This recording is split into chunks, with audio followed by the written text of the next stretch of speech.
You open this door with the key of reason. Beyond it is another dimension. A dimension of truth. A dimension of freedom. A dimension of joy. You're moving into the land of both the ideal and the real, of the possible and the actual.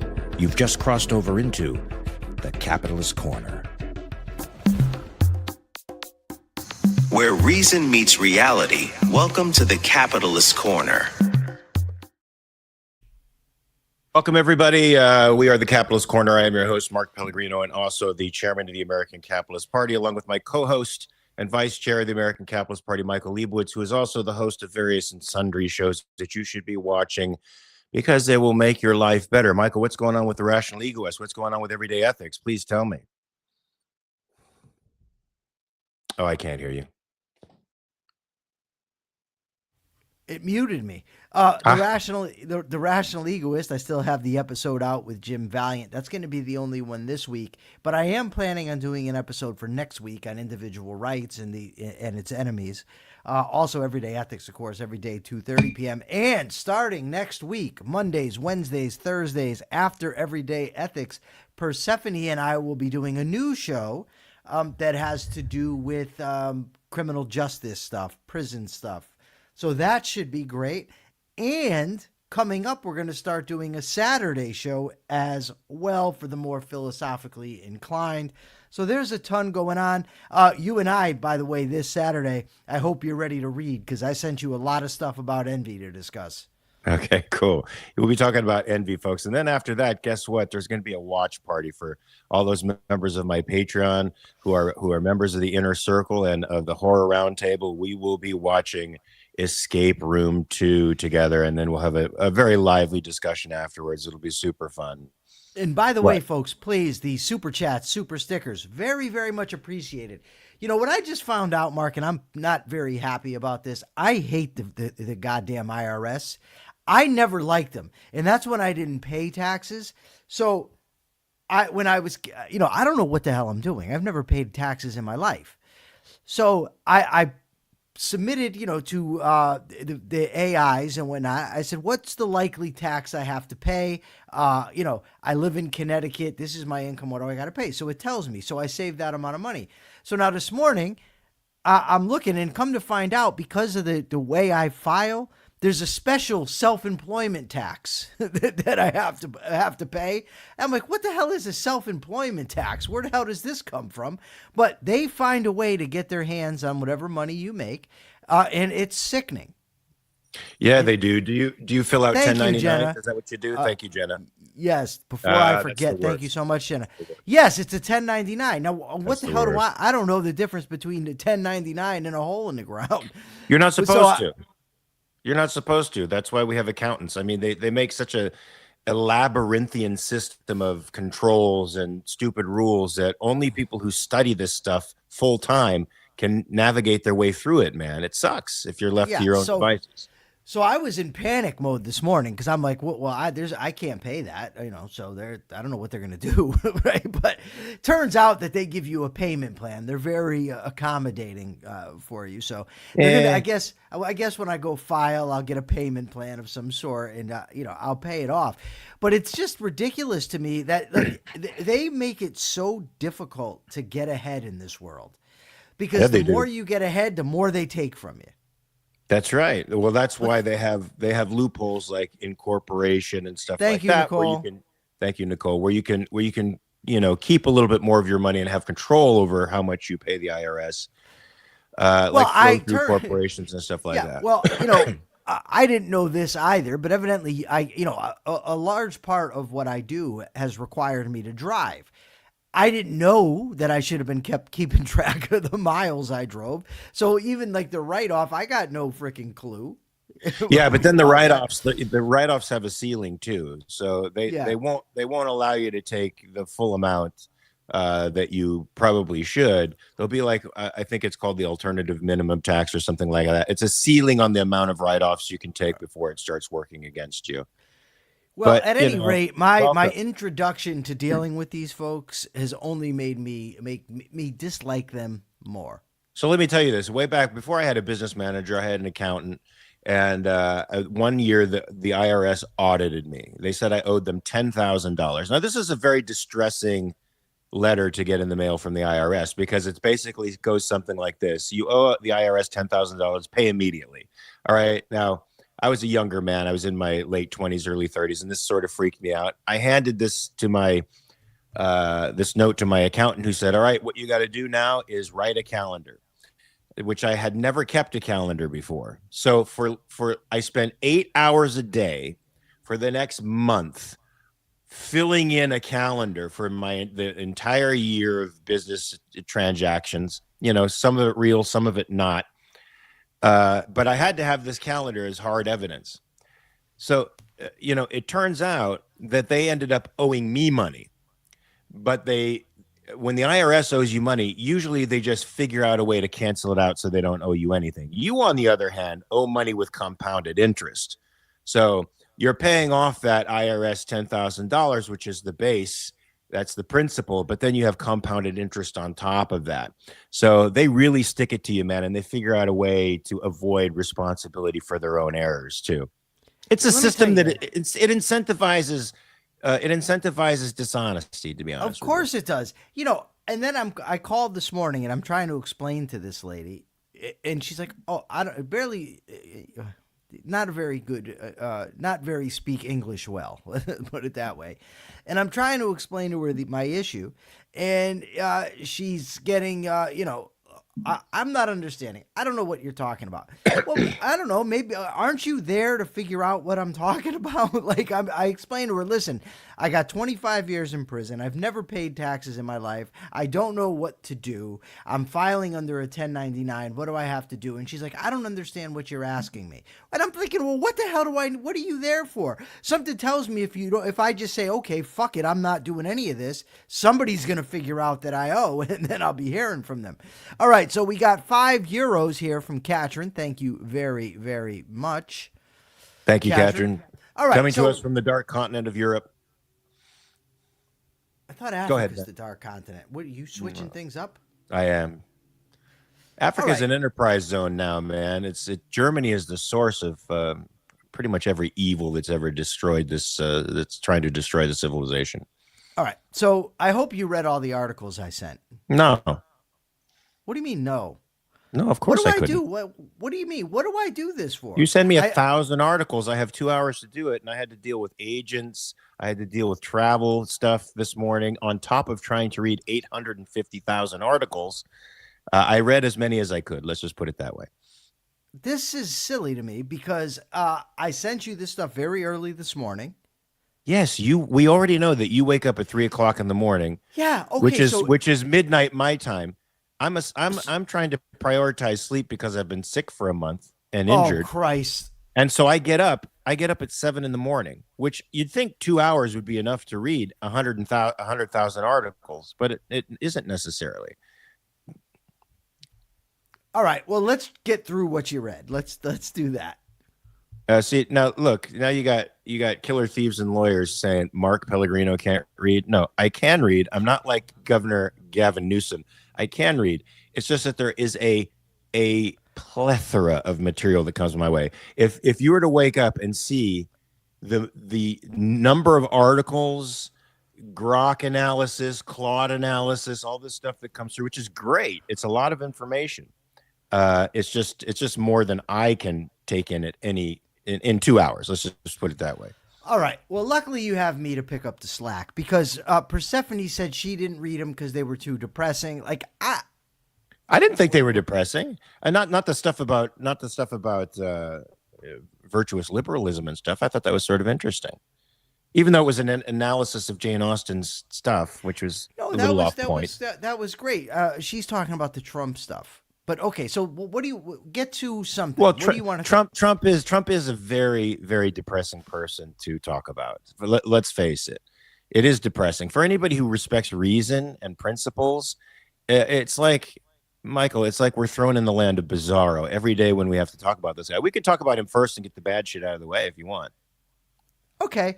So let's do that. Did you watch the speech? Of course I did not watch the speech. Why would I watch a speech from Trump? Because we have a political talk show to do. He's the president of the United States. There's a war going on. If I watch a speech from him, I do what Yaron Brook does, which is you put it on two times, 2x, so that you get through it as quickly as possible. Or I watch a summation of it and see a few points, salient points. But most of the time, listening to him, Michael, it's painful. It's painful. So let me get to the fun stuff first. So I'm watching this, and it seems like everything he says is, if it's followed by, and nobody's ever seen this before. This is I can't hear that. I can't hear that again. If I hear that one more time, that this is the greatest thing that's ever happened since sliced bread, I'm going to slip my wrists. So I took the transcript from Trump, right, that he put out. And I did two things. One, I asked, how many times did he say something to the effect of, this is the best ever, nobody's ever seen this before? And then I fact-checked him. I fact-checked him on multiple outlets, including the AP. In this, from Grok, in this specific speech transcript you provided, Trump uses phrases to the effect of, nobody has ever seen this before, this is the best it's ever been, never in history, like never before, or close variations at least 12 to 15 times.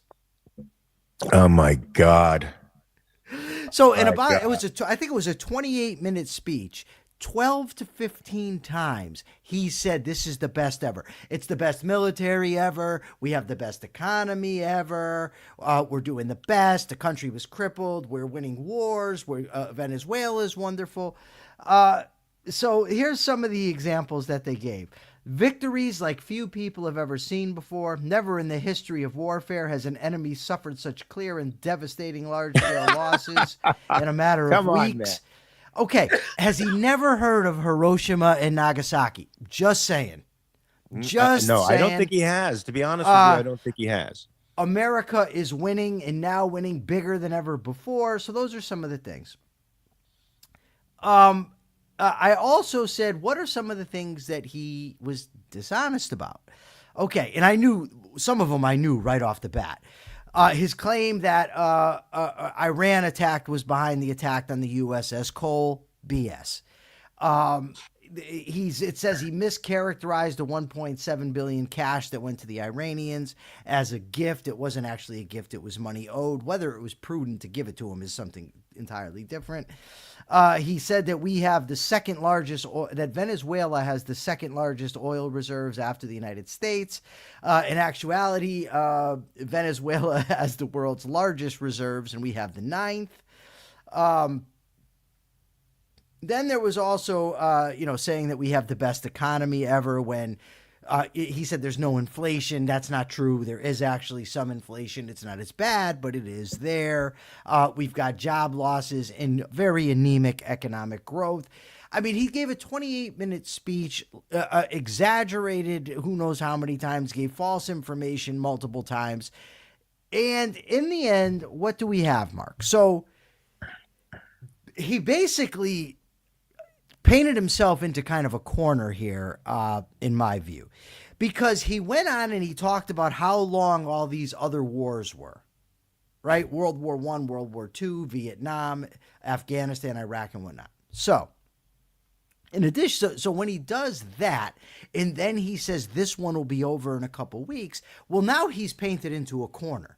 Because if you're going to brag about how quickly you're getting it done and compare it to all these other wars, it's going to be a rough sell to then say, no, we need to go in, we need to do this, we need to do that. So, and he also said, first he said, we don't, he says weird shit. Like, we don't need the Straits of Hormuz. They better open the Straits of Hormuz. The Europeans should get in there and get some bravery and open the Straits of Hormuz. And to be honest, the Straits of Hormuz are going to open by themselves. So those are the types of things he said. What's your take? Yeah, I mean, look, you can't take anything the guy says seriously. He apparently, this is his, at least this is what the Trump folks say, that this is his method of negotiation. This is how he brokers the deals he does, which, as far as I can tell, Michael, there haven't been very good deals in the last year or so that he's been president. We seem to be getting the short end of the stick in a lot of ways. But this is apparently his style, is to sow chaos and to make people fall back on their heels and I guess think he's unpredictable, and out of their anxiety, it produces some kind of situation that's favorable to us. I have yet to see this yet. In fact, one of the things I've been thinking, Michael, is let's say the powers that really have to use the Straits of Hormuz, which is primarily Asia, actually rise to the occasion and do decide to go and take the Straits of Hormuz. Now, what if the Chinese take the Straits of Hormuz? Now, what is he going to do then? Since there was such a big hubbub about the Panama Canal and the Chinese bookending the Panama Canal and us kicking them out of the Panama Canal because of the risk it was represented to international trade, what are we going to do when they control the Straits of Hormuz, where 20% of the oil of the world's oil production passes through that area, which is now under Chinese control? I hadn't thought about that, but you make a good point. I don't know. He also talked about how we never, regime change wasn't our goal. When there's so many quotes from him talking about the Iranian people rise up, overthrow the government. We're going to make the conditions, all that shit. But then he says, but we do have regime change, which of course we don't. It's absolutely ridiculous. So I asked on Facebook and X this morning, and I for the war supporters, I said, look, if this war ends in 2 weeks, the regime is in place, and the Straits of Hormuz remain closed, will you still be happy with the decision to go to war? And, somebody said no, but one of the answers that I got, and this I find mind-boggling, he says the decision to go, yes, but I won't be happy with the result or the way in which the war was conducted. And I'm just thinking, I don't know how you separate that. Because part of the reason that I've been skeptical, first of all, it was the constitutional issue. But even without that, I was skeptical given who the guy is that's running the show. Yeah. You cannot separate the decision to go from what actually occurs. And the idea that you can is, to me, is maddening. I don't understand how the sort of the mental process that leads to that. That's because it's called Trump derangement syndrome on the right. But this isn't even from Trump fans. That's what I'm saying. That's what I don't get. So let's say, and I don't know what's going to happen. Right? I might be able to explain it, but you go ahead. You keep going. Let's take the hypothetical that I put out.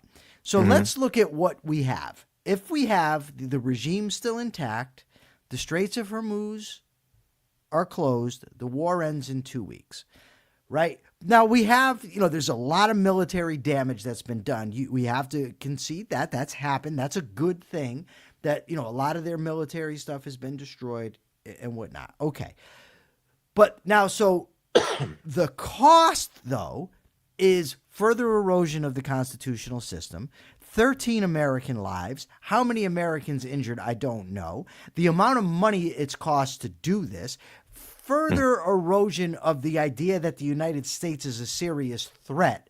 Because if you leave the regime intact, it's like, okay, we took your best shot and we're still here. So you have that problem. And let's not forget, now in a normal course of war, I accept there's going to be civilian casualties. But I accept that if you're actually going to accomplish the right goal. If you're not, then you basically killed a couple hundred kids in Iran for nothing. Because you've left the regime in place and you've got the closed Straits of Hormuz, you're going to have rising gas prices. So at what point isn't it a good decision? Again, and I've said this before, I'm going to say it again, and I'll say it a million times. We aren't dealing with the hypothetical results that are good. We're dealing with the actual man, Donald Trump, who violated the Constitution in order to do this and now looks like he's going to walk away without getting the job done. That's the reality. It's not we've eliminated the Iranians as a threat because of what they've been doing for the last 47 years. No, that's not the thing. So go ahead, Mark. No, I mean, it's very clear that our military is the strongest military in the world, and that our Yes. policymakers are probably the weakest in the entire world, because they set policy, or in Trump's case, they don't have a policy. So the military has no direction. And Michael, also with the ethics that I think animate the armed forces and generally the world, I guess, and international law in general, it's not set up in a way that a defending power can actually take the enemy out and permanently neutralize them. It's just not set up that way. So I think unless there's a sea change, unless people understand rational egoism and individualism as an ethics and apply that to foreign policy, we're destined to have forever wars where we bring bad regimes, bad state actors, basically criminal organizations to their knees for a time, but we don't wipe them out. We don't deal with their ideology. We let them survive so that they come back a little bit stronger with a little bit more street cred, because they actually stood up to the great Satan and survived. But Michael, it's not our best onslaught. I'm saying certainly they can paint that to the rest of the world, but they stood up to the best America had. And, yeah, of course. It's certainly not that's the what case. Trump does. Yeah, I mean, we could literally take out this regime in 3 days. Of course. I mean, but let's be honest. Unfortunately, the price for the rest of the world, we would appear to be the bad guys because it would require a lot of casualties. So, yeah, and now I forgot what I was going to say, but I'm going to remember in a second. Just let me snap it up. So, yeah, no, I agree with you, Mark, that it's not the best that the United States could do. But he wants the Europeans to come in now and save the day.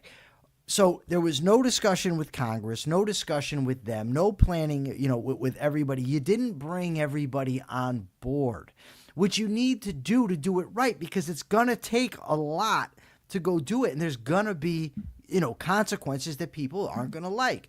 So you have to convince people, you have to make the case, but he doesn't think he has to do that. And, to be honest, he gets away with it. I'm seeing all over Twitter this morning from his people, what a great speech. Trump, look at Trump. It was like listening to a 10-year-old talk. I mean, it's embarrassing, but that's the case. But is there any doubt in your mind, Mark, that if America walks away from this in 2 weeks, 3 weeks, a month, whatever, and the regime is still intact, that they are not going to come out and declare victory? There's no doubt in my mind. None. I mean, at all. Already they're totally defiant and gaining street cred as a result of that. Look, Michael, even the Gulf states are telling Trump to finish the deal. I mean, they're the ones that are directly in the line of sight of And Tehran. are you skeptical of them, though? Of course. I am. Of course. Because, you get rid of Iran. Iran is the counterweight to some of them.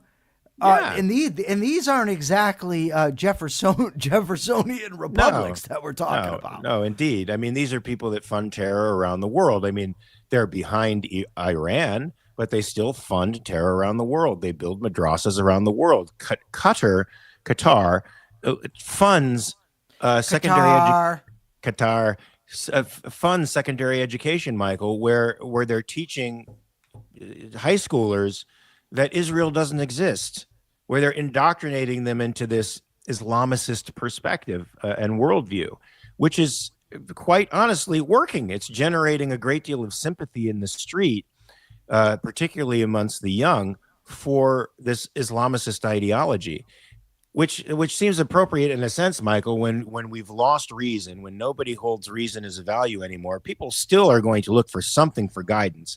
And what they're looking for now is the strongest, most potent ideology they can find. It's no longer Marxism. It's a little bit of Marxism for the secular ones, but Islamicism is rising up as the thing that people are actually gripping onto as a source of, esteem and power.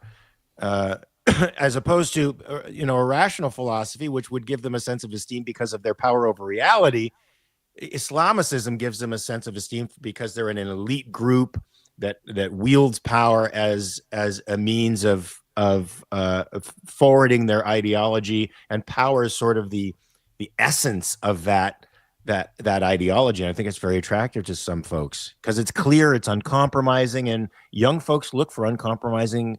They look for uncompromising philosophy. They want something consistent. They want something that that can guide them clearly through life, and that seems to be the alternative at the moment.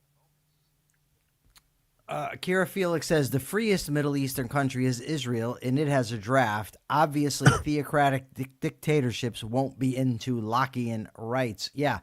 Also, last night during the speech, at least I think so. I mean, I've listened to this guy so many times to my own detriment, but he has talked about and bragged about Venezuela and about now we have somebody over there with whom we can deal, which, of course, he left in place, Delcy Rodríguez. So, I mean, I think what I want to talk about first, I guess, Mark, is who she is, what she's about, and then how can anybody that looked at that then jump to the conclusion that somehow it's going to end up a good result with the Iranians? So, Michael, talk about who she is, because I want to add a little caveat to it and tell you why I think even somebody as stupid and irrational as Trump. I'm gonna play devil's advocate. Let me just put it that way. So you talk about who this horrible human being is, please, because wait a minute. Why do you want to play devil's advocate? I don't understand this. I don't know. In just what because. way? What do you mean? Because it's Thursday. We're going to be here tomorrow, right? Then I'll just say it straight out, and I'll just see what you think before we get to all. No. Mark Pellegrino doesn't want to play the devil. He wants to play the devil's advocate. Killers, thieves, and lawyers. It's a bit different. So let me just say it straight out and just see what you think, because then we'll talk about her list of sins, because this woman is a criminal extraordinaire. But I think that's the thing, Michael. She's not an ideologue. I think she's a grifter, a big ass grifter. And I think she's going to go where the money is. And right now she's hooked up with another grifter by the name of Donald J. Trump. And I think she's found, a soulmate in a sense. And perhaps, she goes where the money is. She goes where that is. She doesn't go where the ideology is. And maybe she'll find a shaky alliance with Trump that'll, and somehow, since Trump is such a transactional guy, benefit us in some respects or another with respect to oil rights and oil importation and so. But that's my thought. My thought is that she's more a grifter than an ideologue, and she's going to go where the money is, and she's going to go where the power is. And right now that seems to be Donald Trump for the president. Okay. So the first thing I wanted to read is a portion of a speech Donald Trump gave on January 3rd of this year, 2026. It's in relation to Venezuela. He says, "We're going to run the country until such time as we can do a safe, proper, and judicious transition, so we don't have to be involved with having somebody else get in, and we have the same situation that we had for the last long period of years. So we are going to run the country until such time as we can do a safe, proper, and judicious transition. And it has to be judicious because that's what we're all about. We want peace, liberty, and justice for the great people of Venezuela, and that includes many from Venezuela that are now living in the United States and want to go back to their country. It's their homeland. We can't take a chance that somebody else takes over Venezuela that doesn't have the good of the Venezuelan people in mind." Okay. So Delcy Rodríguez is now the acting president. She was born in 1969 in Caracas. Her father was a Marxist who was accused of kidnapping a U.S. businessman. He was reportedly tortured to death. She earned a law degree in Venezuela. She served in President Chavez's administration. She served in Maduro's administration. She is what is known as a Chavista. Right? A supporter of the... sort of the policies of Hugo Chavez and Nicolas Maduro. So Trump has said, right, that it needs to be a liberty and just and peace country. We can't have the same thing as before. Then he leaves in place the vice president, who is part of the regime, who has a history of supporting this kind of stuff in various roles in the past two administrations. But she's still there. And not only that, but, and this is what's interesting here, The U.S. has lifted sanctions now on Venezuela. As of yesterday, according to the AP, U.S. lifts sanctions on Venezuela's acting president, Delcy Rodríguez. What's happening? Let me just tell you. So it says the newly announced sanctions relief is the latest U.S. recognition of Rodríguez as a legitimate authority in Venezuela ever since the U.S. military captured her predecessor, Nicolas Maduro.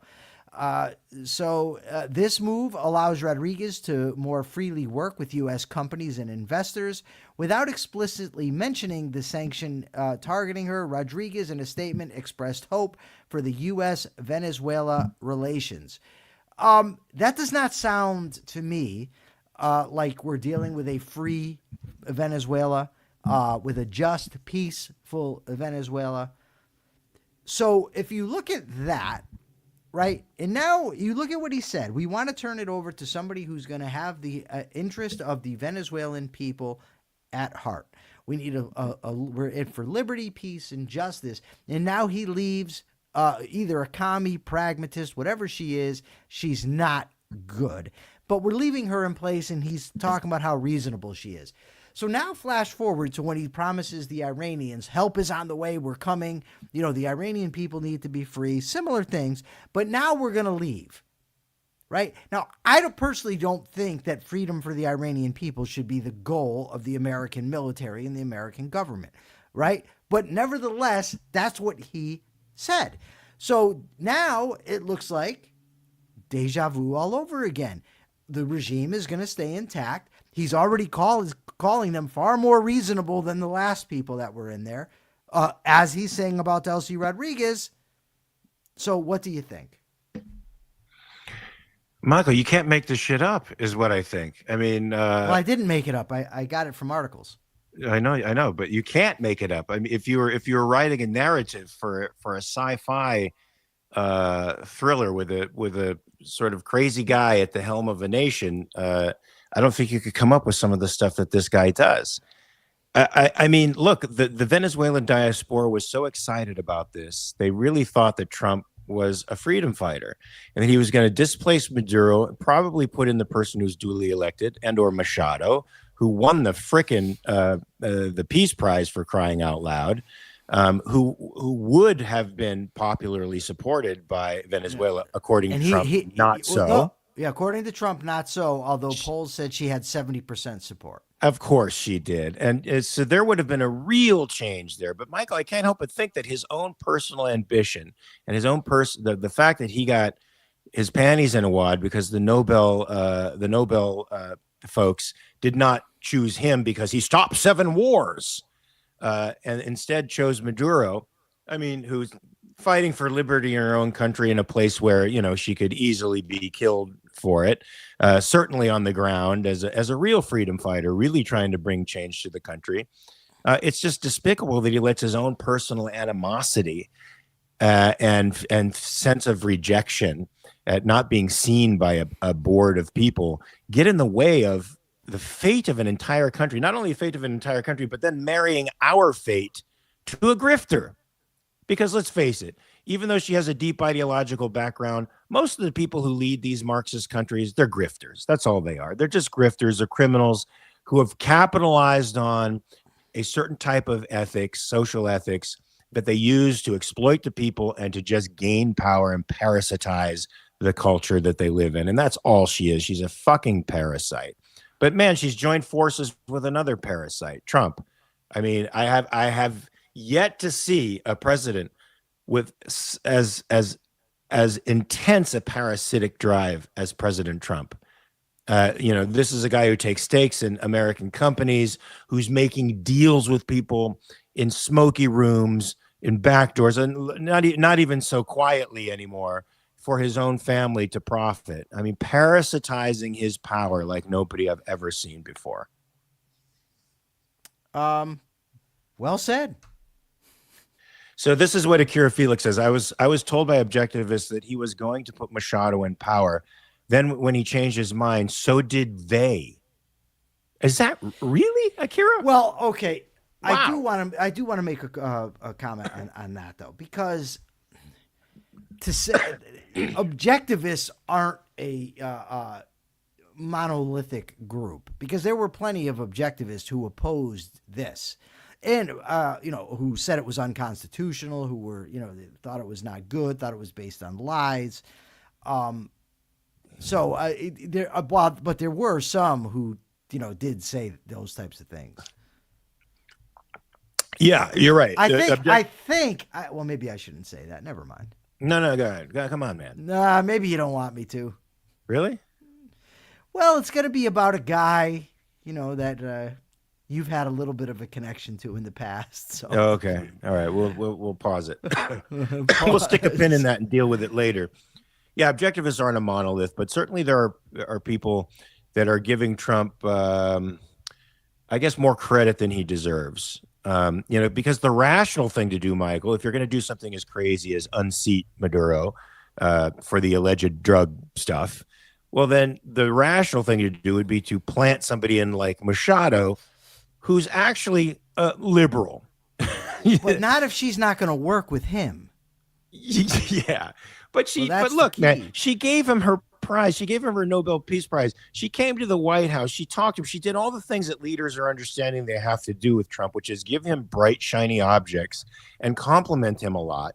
Because you think, well, that'll induce him then to work with me because he only likes people who works with him, including Putin and Xi Jinping, right?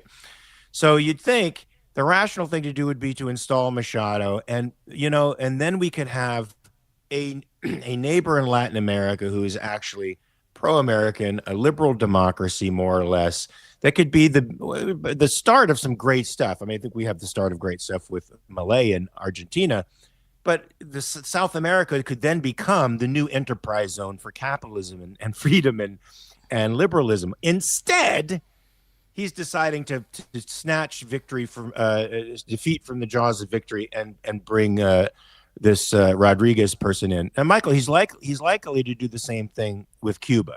Again, he's handed something on a silver platter almost, which is the obliteration of a communist regime that has been a thorn in America's side since the 50s. And yet he's ready to negotiate with anybody who's going to negotiate with him, provided, I guess, there's enough sweet deals for him in it. It's important to, I think, I'll get to that in a second. So the whole thing with Venezuela was largely based on lies. Right, the bombing of the boats. They're terrorists. They're drug boats. They're carrying massive amounts of fentanyl. Tren de Aragua is part of the Venezuelan government, and they're sent here by Maduro as terrorists. And it was all BS. But Trump said it in order to do it. And then you look at when you get to Iran, and Trump said, well, they were going to attack us within a week. Believe me. But the intelligence says different. And, I've been telling people lately, when you make these arguments, when they're not based on facts, you undermine your case. So, and then I'm told, well, yeah, but these things are irrelevant. But then why say them? Why say, for instance, last night said the Iranian regime killed 45,000 people, the protests. Well, that doesn't seem that's accurate. Right. I was told they're on the cusp of having an ICBM. Well, that's not accurate either. That's not the best case for them. If they decide to build one, is 2035. They said, well, they've been lying about the range of their missiles. Well, actually, they didn't. Actually, they previously agreed not to build missiles that would go that distance. But then once Trump ripped up that deal, they said, OK, all bets are off. So when you say that, or when you say they're weeks away from a nuclear weapon, well, not really. They're weeks away from having weapons-grade uranium if they chose to do it. Now, none of this is to defend the Iranian regime or to say they're not a threat to America. It's just to say if there's a good case for war, make a good case for war based on the truth. You don't need to lie. And when you have people lying like Trump, it undermines the case, especially when you've got an organization, the United States government, with a history of using mis and disinformation to get us into war. Yeah, man. Amen to that. Look, and all of those if all of those things are in fact true, Michael, then degrading their ability to do that stuff just merely kicks the threat down the road. It should be even more of an imperative for us to take out the regime, because it's the regime, it's the ideology animating the regime that's creating this chaos and their drive for hegemony across the Middle East and even around the world. As grandiose as it is, man, it doesn't matter. They're crazy enough to attempt it. And so we have to be brave enough to finish the job. Yeah, I think there's a strong case for war with Iran based on facts. Yes. Right? Based on the fact that they killed, they've been shouting death to America, first of all, since their inception. They took the hostages. They killed the Marines. They bombed the Khobar Towers. They allowed Al-Qaeda to transport through the country and trained some of them, Hezbollah trained them with explosives. They're helping attack an ally in Israel. They do have 60% or had 60% enriched uranium. There's enough reason, there's a strong case to have war without Iran. They did kill, thousands of protesters.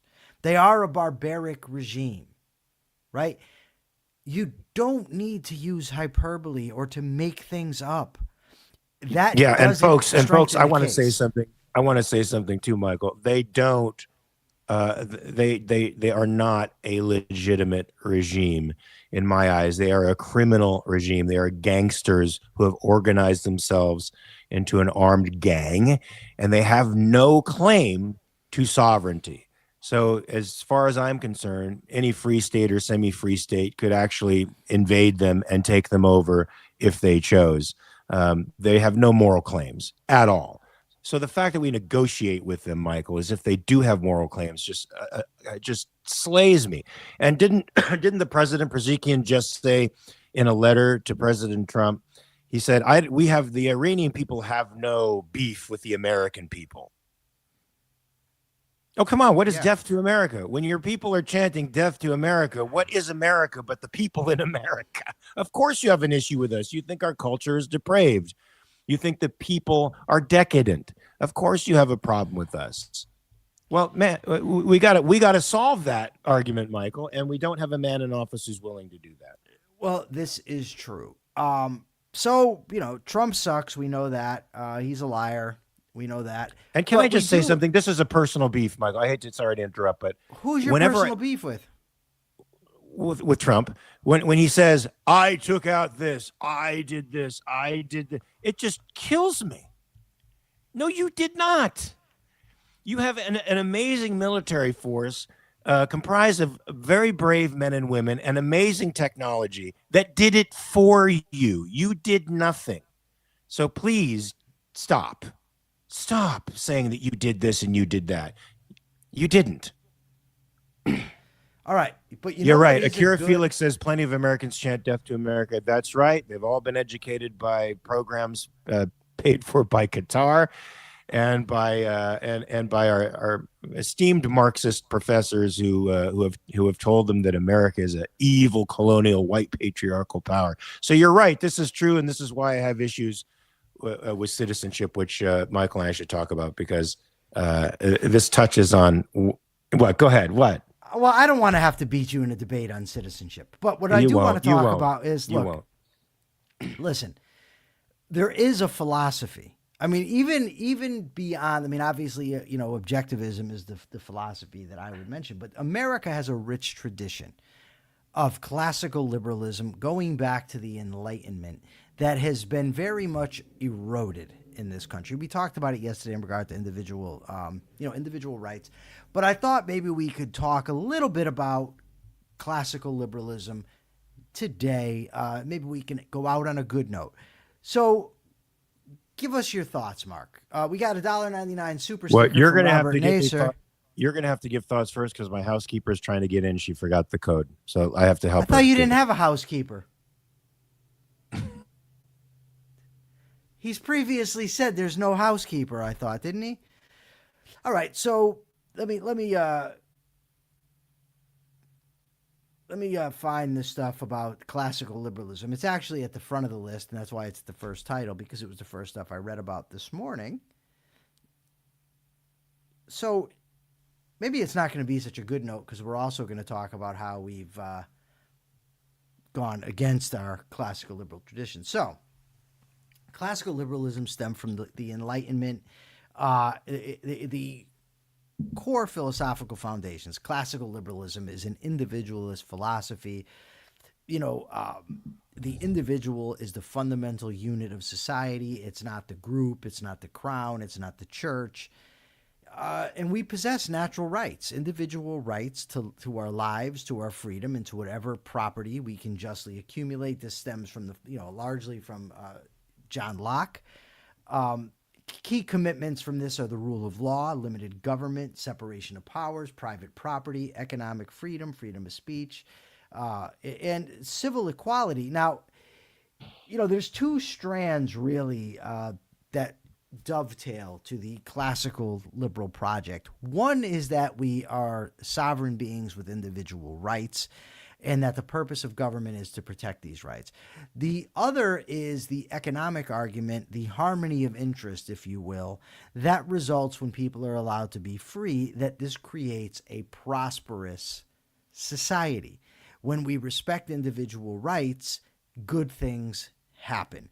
So, Adam Smith is often called the father of capitalism. Of course, I did a great episode of Rational Egoist with Gene Epstein where he says he's more of a drunken uncle. And Gene chooses to focus on Richard Cantillon, in the Spanish scholastics, and I think he did a very good job of making that argument. But nevertheless, the two prongs are individual rights and laissez-faire capitalist economics lead to general prosperity. Anything to add to that, Mark, before we explain? No. This is great. Keep going. Well, I was hoping you would give me an interlude of some sort. Give me a break. Give you a break? What do I keep you around for if I got to do everything? But wait. No. I remember. Never mind. Mark's the one that actually brings the viewers. So. Yeah, but I can't add something to something that's very good and perfect. It's almost perfect. Well, why don't you talk about, for instance, the erosion of the classical liberal doctrine, the classical liberal philosophy that was enshrined in, I reading Gary Menard said the moral is prosperous. I thought he said the moral is preposterous. I was really confused for a second. But you could talk a little bit about the erosion, and then we've actually got a couple stories here that delve into it. You could mention Jane Austen if you want. If you don't want to talk about that, that's okay. I thought it was a good article and it's worth reading, but it doesn't. I think that might be that also might be a good weekend thing to do. Yeah, and it doesn't really fit into the logical flow, to be perfectly honest with you. Yeah, thank you, Robert, for the $1.99 super sticker. I don't know if you said that already, Michael. I did. You did? Yeah. Was I here when you said that? Did he give another $1.99 super sticker? It's right there. It's in red. It's for everybody to see except for you. I did say thank you. I did thank him for that, I thought. Okay, good. Maybe I only did it in my head. That happens sometimes. Either way, thank you, Robert. You rock. I'm pretty sure I did. We'll have to check the footage. But okay, so why don't we talk about a couple of the things here then, Mark? First of all, there's this good article from the Daily Economy. Yes, if you haven't yet, please like the video. There's an article, Why Market Success Breeds Market Skepticism, and it talks about how within capitalism, what the success of capitalism breeds. It talked a little bit about creative destruction. Did you read this article? I did. All right, good. So you can talk a little bit about it. Yeah, well, so apparently this article came up because while this kid was in his basic economics class, somebody stood up and said, I hate capitalism because basically it creates all these unequal outcomes.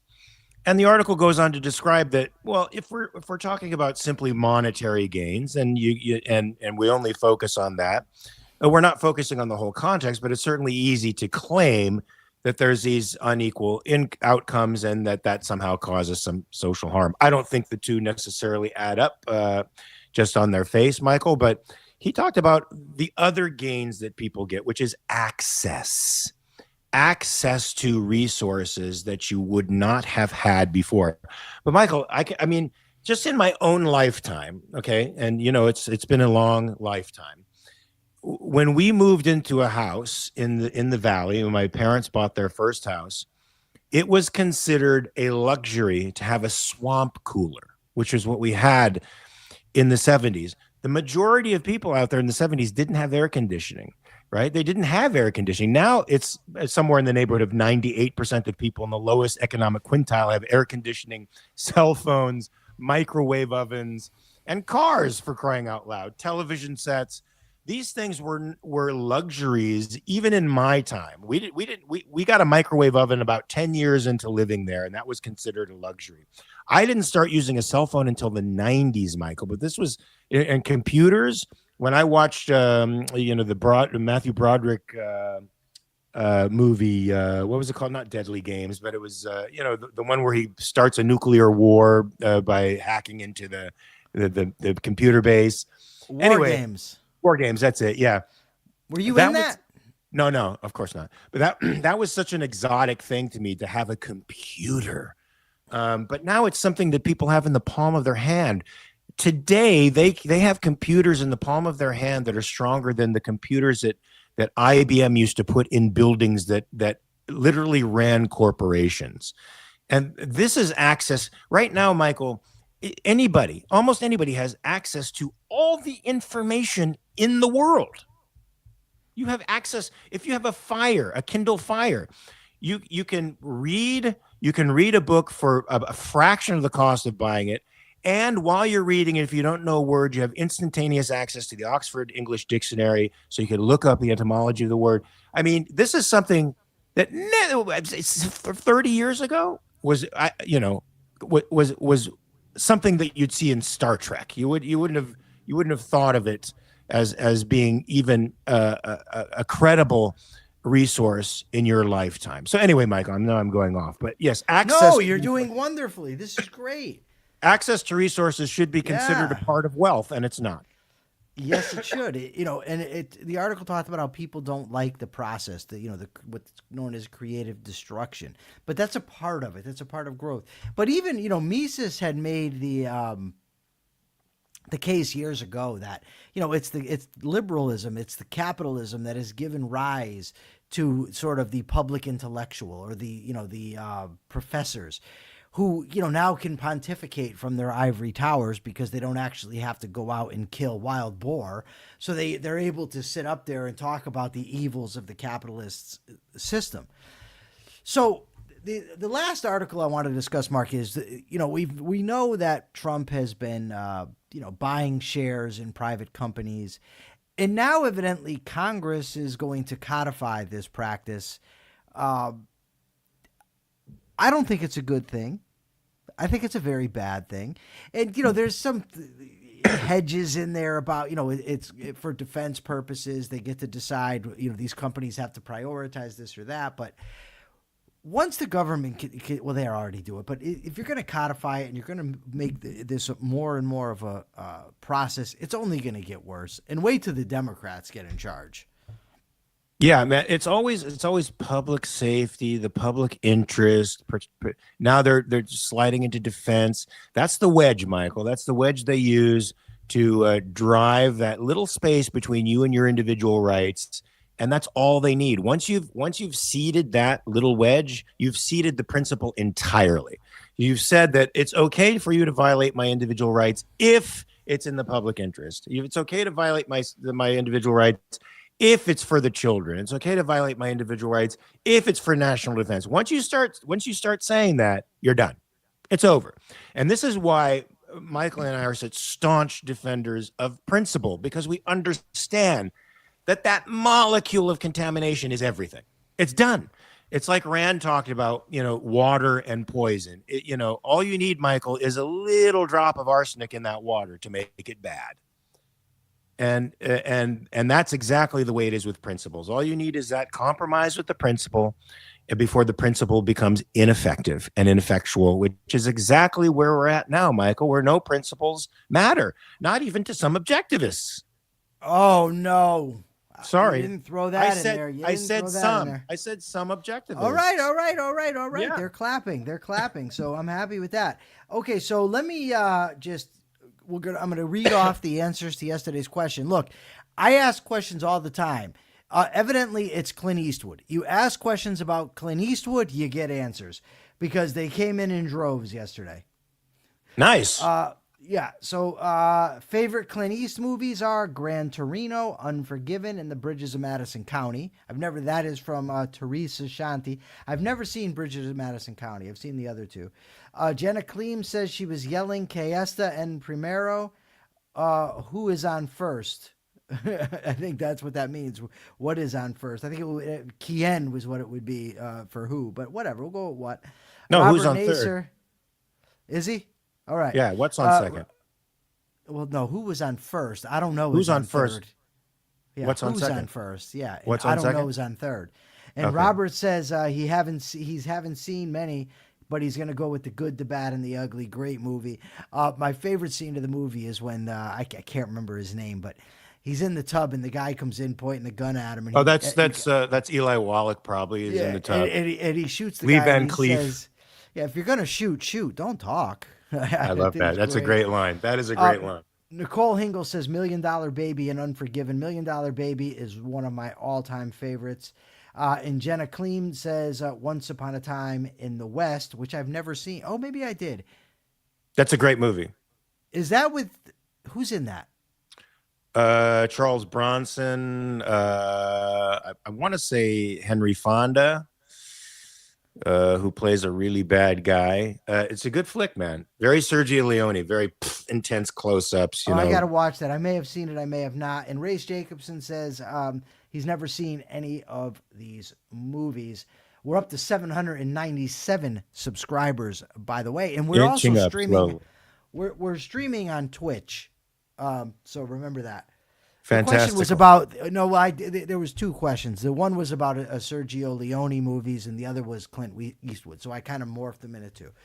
So I want to actually give my capitalist thought today is inspired by Akira Felix. I've seen Akira Felix lately become very disillusioned, based on a lot of the people that he would have expected different from, or I'm sure he thinks expected better from, and it can be disillusioning at times. There's disappointments, but ultimately we do have truth on our side. We have truth, we have history, and we have reason on our side, and that gives us an edge. Doesn't guarantee victory, but it does give us an edge. And regardless of the daily political losses or the disappointments that other people may offer, life is still good. We still live in a basically free country for all its warts, and for the IRS ripping me off, it's still a good country. And we can make it better. We just have to keep putting forth the effort to do so. And with that, I will turn it over to Mark. Mark, you are responsible for two things now. What? You know what they are? What are they? What are the two things? Question. You're responsible Got to do the for? question. Yep. And then what? I got to make sure everybody actually likes and subscribes. And Well, you can't make sure of that. You can tell them to. It's Well, yeah, abbreviated that's what I mean by that. Yeah, you're going to take us out. So Yeah, ask the question and then take us out. All right, so I'm going to continue with the cinematic theme here, folks. Do you like horror? And if so, do you like psychological horror or slashers? I know it's not really capitalist oriented, folks, but neither was Sergio Leone and Clint Eastwood. But I want to get your opinions on that. What are you talking about? How is Sergio Leone not? It's all about the wild, about the West. It's about the West. It's about the West. Okay. All right. Well, it's not really capitalist. It's really okay. All right, folks. Certainly about values and manliness and all the things that the West represents, and courage, and all that stuff, which are great virtues for sure. Rugged individualism. Yes, sir. That's the West, man. All right, okay, but guys. Horror movies. I'm going to answer right here. All right, I like psychological thrillers, psychological horrors. Same. When I was a little kid, I liked Jason, but now it's just nah, I'm good. Yeah, just those are cheap jump scares, and and now it's about Michael. It's about pyrotechnic kills, right? So, Now they kill you in original ways, and people get a trip out of that. But to me, that's just murder porn. It's not really that great. I like the psychological thrillers myself, and there's a few good ones out there, folks. We can talk about it. We'll talk about it in the Horror Roundtable. Guys, you have to visit my Patreon, and let's do the group watch of what are we watching? Escape Room 2. That's right. Yeah. So that'll be sort of how can we kill people interestingly and originally, but it'll be sort of a hoot too. The first one was fun for sure. It's sort of thrilling. No silly jump scares. Just sort of scary.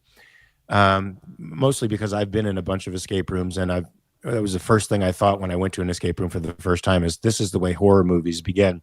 Anyway, folks, I hope you liked the show today. Remember to like and subscribe to this channel. Remember to share it across social media platforms. We're going to be here tomorrow, same bad time, same bad channel, 9 a.m. Pacific, 12 p.m. Eastern time. You got 23 hours to check your premises. So guess what you should be doing? Checking your premises. Peace.